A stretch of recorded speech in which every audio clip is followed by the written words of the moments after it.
E o resultado é que muitas pessoas não têm recebido a bênção, e outros têm recebido bênçãos, mas existe uma bênção mais importante. Amém? 2 Crônicas capítulo 7, verso 11 até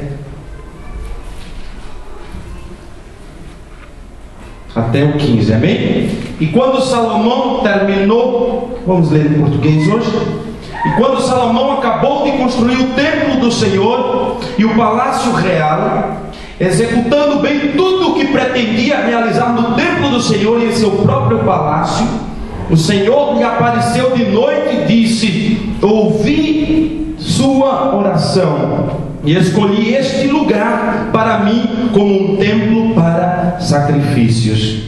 Se eu fechar o céu para que não chova, ou mandar que os gafanhotos devorem o país, e sobre o meu povo enviar uma praga, se o meu povo, que se chama pelo meu nome, se humilhar e orar, buscar a minha face e se afastar dos seus maus caminhos, dos céus ouvirei, perdoarei o seu pecado e curarei ou sanarei a sua terra.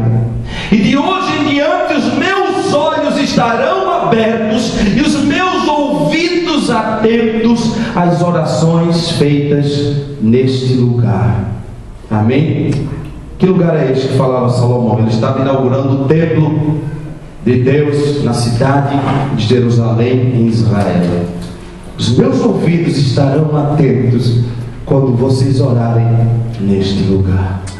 Glória a Deus. Oremos ao Senhor, movemos nossas cabeças. Pai, em nome de Jesus, te agradecemos, Senhor, pelas tuas bênçãos, pela tua graça, pela tua virtude, pela tua unção, Senhor.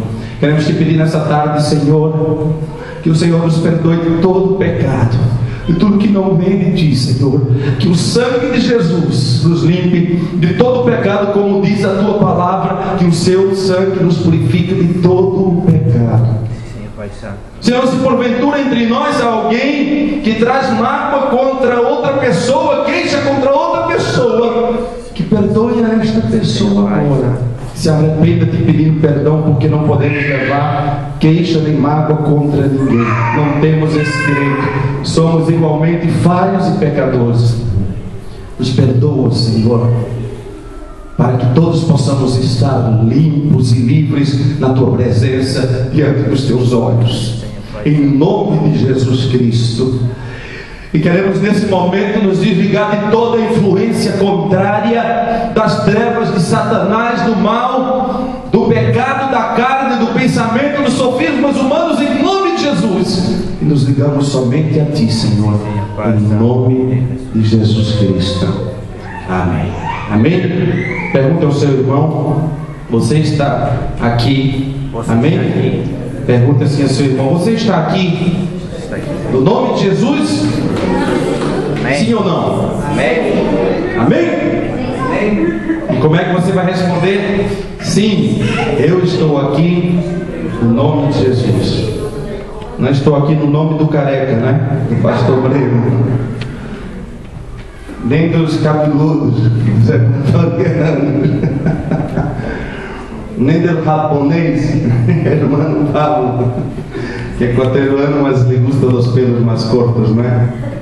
E como são tão lisos, seguramente querem espetá-lo como os japoneses, não? Glória a Deus. Ele sabe que eu falo assim com carinho, ele não se ofende, não é? Glória a Jesus. Em outras semanas nós já vimos e vemos aqui o Senhor dizendo que vai perdoar o nosso pecado e sanar a nossa terra. Irmãos, é importante que nós não invertamos a ordem. Muitas igrejas estão falando logo primeiro e se adiantam em falar em sanar e curar a terra. O que é isso? A terra onde vivemos, ou seja, são as bênçãos materiais. Curar a terra, porque antes Salomão falou, aliás, Deus falou a Salomão, Deus, o Senhor, 12, verso 12, apareceu de noite, respondendo à oração de Salomão, e disse: ouvi tua oração, escolhi este lugar para ser exaltado o meu nome.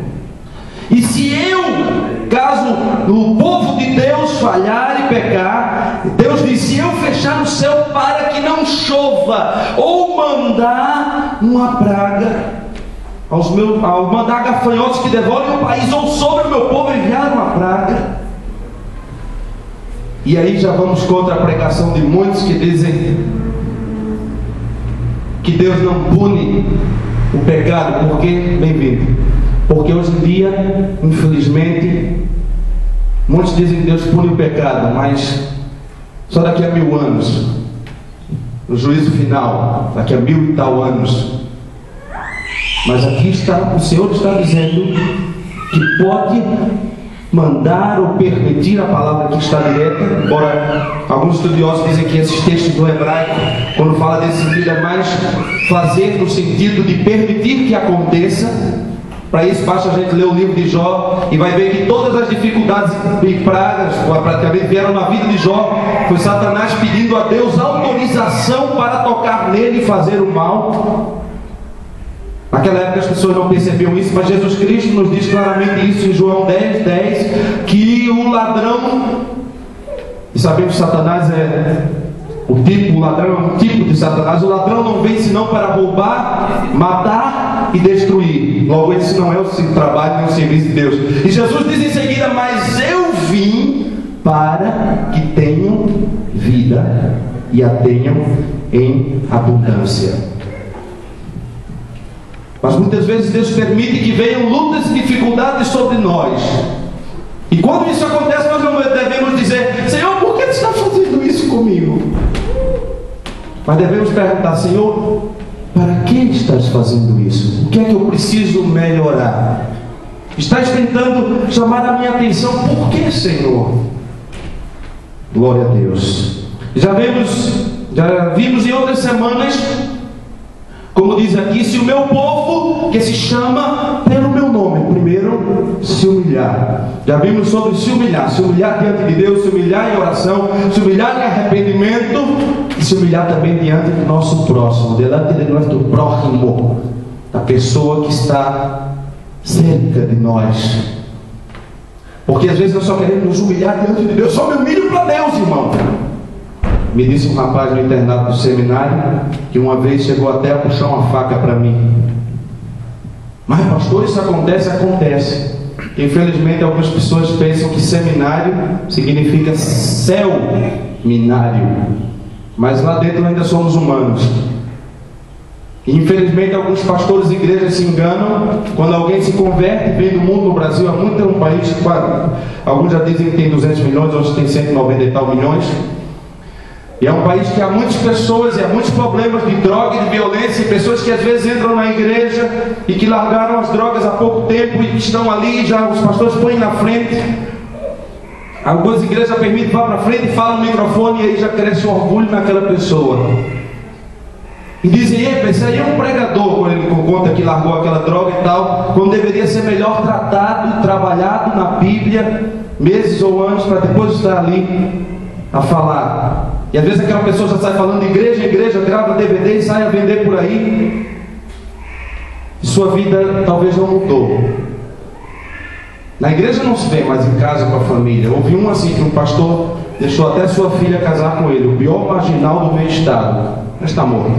Chamava Galequinho do Coque, que era a pior favela e a primeira favela do meio estado. O Coque. Infelizmente, a falta de sabedoria das igrejas às vezes estraga aquelas pessoas que estão chegando. Ele deveria ser primeiro trabalhado. Mas quando viu o testemunho daquele pior marginal do meio estado, assassino e tudo, a dizer coisas e tal, que havia mudado, as igrejas se emocionaram com isso e ainda não tinham essa experiência naquele tempo e deixaram ele sair pregando em todas as igrejas. O pastor deixou casar com a filha dele. E depois descobriu que ele agredia a filha daquele pastor em casa, que batia, ela estava sendo surrada, porque aquele homem não estava transformado para estar nos púlpitos a pregar. E por me pôr no púlpito é como se estivesse dizendo: ele é um exemplo. E ele se sentiu tal, o orgulho subiu ao seu coração. Talvez tivesse sido melhor tratado, depois ele poderia ter sido um grande pastor. Termina que esse homem voltou ao crime e morreu assassinado. Falta de sabedoria. A palavra diz: se meu povo, que se chama pelo meu nome. se humilhar. E por que eu estou dando esse exemplo? Porque aquele rapaz que fez assim com a faca, para mim aquela faquinha de serra, mas tem ponta que a gente usa para cortar a carne, havia sido xeracola, havia andado com esses meninos de rua, e depois na igreja dando esse testemunho, manda ele para o seminário. Mas ele não estava curado ainda no seu interior. Então lá dentro, com poucos meses, ele chegou lá com uma aparência de um crente imenso, só usava mangas compridas, a dormir com aquela roupa, muita aparência externa, mas pouca transformação interna. E com pouco tempo, ele já estava no meio dos de pior comportamento ali dentro. No começo ele era muito meu amigo, porque eu gosto sempre de estar orando, e ele, quando chegou assim, vamos orar, e orávamos juntos e tal, mas depois de um tempo ele já não fazia isso, coisa, e estava no meio da bagunça. Então eu falava com ele e tal, mas não andava muito com ele. Ele ficava chateado com isso, molestado com isso, e ficava a dizer asneiras, xistes e brincadeiras para o meu lado, a tentar me provocar. E eu lhe respondia, Deus lhe abençoe, e saía. E uma vez ele ficou tão irritado que veio fazer isso com essa coisa assim, com essa faca de cozinha, a saída da casa de banho. Eu lhe segurei a mão e ficamos os dois assim pisando forte. Era o primeiro andar, até que correu um bocado de gente, ouviu aqui, disse, o que é isso? Aí ele parou e disse assim, olha, você não responde ao homem com a faca nunca, viu? Ele veio dizer a mim. Ele disse, eu podia ter lhe matado. Eu disse, tudo bem, eu ia para o céu. Você ia para onde? Para o inferno eu não ia não. Depois eu pedia perdão a Deus. Veja da teologia que ele tinha na cabeça. Eu pedia perdão a Deus, chegava no céu, eu podia ser o maior pregador do mundo, e tu, tinha acabado nesse mundo. É o que ele disse para mim. E eu disse, será que Deus é uma brincadeira que a gente faz tudo o que quer e depois eu peço perdão, resolvo tudo? Infelizmente é esse evangelho fácil que tem andado por aí. Mas ao contrário disso, a palavra de Deus nos diz que se o meu povo, que se chama pelo meu nome, se humilhar, aquele rapaz não queria se humilhar para nenhum outro ser humano, mas não é assim. Já vimos que a palavra de Deus diz, submetei-vos uns aos outros, não é porque tem medo do outro não, no temor de Cristo. Por respeitar a Cristo, eu considerar você como superior a mim, escutar o que você tem a dizer. Se houvesse isso nas igrejas, jamais haveria um contender, se todas as pessoas andassem assim. E já vimos sobre se humilhar diante de Deus, se humilhar em oração, se humilhar em arrependimento, mas também estar humilde diante das pessoas que estão cerca de nós. Se houvesse essa humildade, nunca teria um contender naquele internato, no seminário. Mas pastor, como é que você ficou pastor? Eu disse, não, porque graças a Deus, quer dizer que esse seminário não é esse último seminário que eu estudei, esse que vocês conhecem, o pastor Thomas, é um outro, não vou citar o nome, e que passam as coisas assim, onde há seres humanos as coisas podem passar-se, eles somos falhos. Não me considero melhor que aquele rapaz, de maneira alguma, sou tão pecador quanto ele, mas para viverem 80 homens trancados, vivendo juntos no internato, torna-se difícil o relacionamento. 4 em cada quarto, 3 ou 4 em cada quarto, para dividir cada quarto. É preciso, sempre vai haver algum tipo de discussão, mas é preciso que as pessoas tenham uma certa maturidade para não exagerarem, não passarem disso. Claro que não vai haver uma perfeição no entendimento, não é difícil cada família se adaptar a outra. E a palavra do Senhor nos disse: o meu povo, voltando ao texto, verso 14, 2 Crônicas 7:14, que se chama pelo meu nome, se humilhar. Diga para o seu irmão, se humilhe para Deus, mas também se humilhe diante do seu irmão. Amém? Segui a paz com todos e a santificação, sem a qual ninguém verá o Senhor. A paz com todos. Glória a Deus, aleluia. Se o meu povo que se chama pelo meu nome se humilhar. E agora vem o segundo ponto: e o que? Orar. Glória a Deus, aleluia. A oração é algo maravilhoso. Todos nós elogiamos a oração, todos nós falamos bem da oração, todos nós dizemos que a oração é boa, todos nós sabemos que precisamos orar, todos nós, quando temos problema, já liga ao pastor, liga a pastora, porque ela tem o telemóvel Vodafone, não é? Ela liga a pastora, pastora, ore por mim, estou passando por tal problema, pastora. E eu lhe pergunto: o que é, filho? O que é que está passando do lado, não é? Todos nós acreditamos que a oração é importante. mas talvez não temos orado como deveríamos. Amém? Se o meu povo, que se chama pelo meu nome, se humilhar e orar. Diga para o seu irmão: é preciso orar. É necessário orar. Amém? Glória a Deus. E quando pensamos sobre a oração, há muitas coisas na Bíblia a respeito da oração. Eu não vou citar todas, hoje é o nosso dia de ceia. Amém? Mas há várias coisas na Bíblia sobre a oração. Por exemplo, nós olhamos em Lucas capítulo 22, verso 44, quando Cristo estava se preparando para ir dar a sua vida por nós no Monte Calvário, em el Monte Calavera, como se diz em castelhano. E que Cristo fez, teve ali a sua última madrugada de oração, porque ele orava todas as madrugadas. A palavra diz que muito cedo ele já estava de pé para orar, antes de começar o dia. E a sua última oração, pelo menos visivelmente, ele podia estar orando todo aquele tempo no seu pensamento, não é? Ao Pai. Mas a sua última oração visível, falada, que os apóstolos testemunharam, que chama-se a oração do jardim de Getsemane.